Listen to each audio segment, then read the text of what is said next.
Hey, it's Mel, and today I'm finally getting around to the book talk for Shatter by Tahara Murphy. This book talk will be in two parts, the first being non-spoilery, where I just talk about what the book's about and general feelings, and then the second part will be spoilery and all of the things that happen in the book that you have to read to find out about. Shatter is the first book in a dystopian series that it's unclear how many books are in. The first time we meet our protagonist, Juliet, she is in a prison cell. We find out straight away that she can't touch people, otherwise she'll hurt them, but it's not really clear how she hurts them. Juliet lives in a dystopian society where when she was a child, there were only murmurs and whispers about something being wrong, but there wasn't really like this big thing wrong. It was kind of like how it is now. But as she grew up and got older, everything started changing, and there was a shortage of food, and the animals all started dying, and the sky changed colour, and it just got really messed up. But the actual first thing that happens in the book is Juliet gets a cellmate, and immediately she recognises him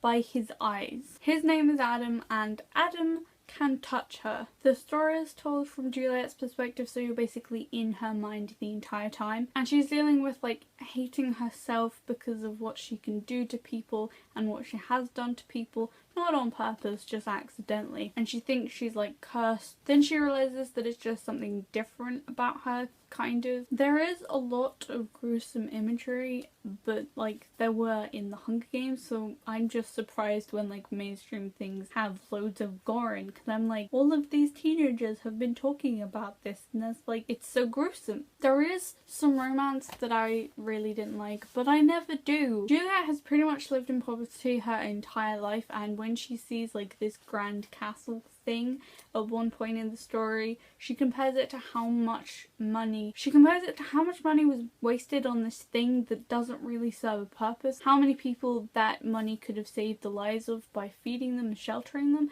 And I thought that was a really strange but eye-opening way to think about things when looking at big rich houses and stuff. Juliet is pretty much shrouded in mystery for the first part of the book because it takes 24 pages to even get to her name, and loads more to get to what actually happens when she touches people. I really didn't like this book, so like if you don't want either negative opinions or to know anything about this book further than what I have said, it's onto the spoiler section where I complain probably a lot. So if you don't want that, you should probably leave. The first thing to say with spoilers is I really didn't expect it to go the way that it did, because it was just all dystopian, and then there were like superheroes, and if you tell me that that wasn't the X-Men, then you are wrong, because the guy was Professor X, and then the other guy was one of the other mutants.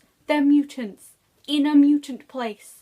It's X-Men. And the bit with Juliet and Adam in the shower, can we not? I really don't like reading about superheroes when it's not in graphic novel format. I just think it's like way less believable, and it's kind of childish, and I really don't like it when that happens. Warner is the creepiest creep ever, and I want him dead. And why couldn't she just shoot him in the head? As well as Juliet basically being Rogue from the X-Men, she's also kind of like Alicia from the Misfits, but that was mainly because I was binge watching the Misfits when I was reading this book. I really didn't like it when I was reading it, but it's been so long that I've kind of calmed it down, but I kept complaining about everything, but now I'm kind of like, I dislike it and I'm not very happy about it. So that was all I have to talk about for Shatter, and I hope you enjoyed the video. Bye!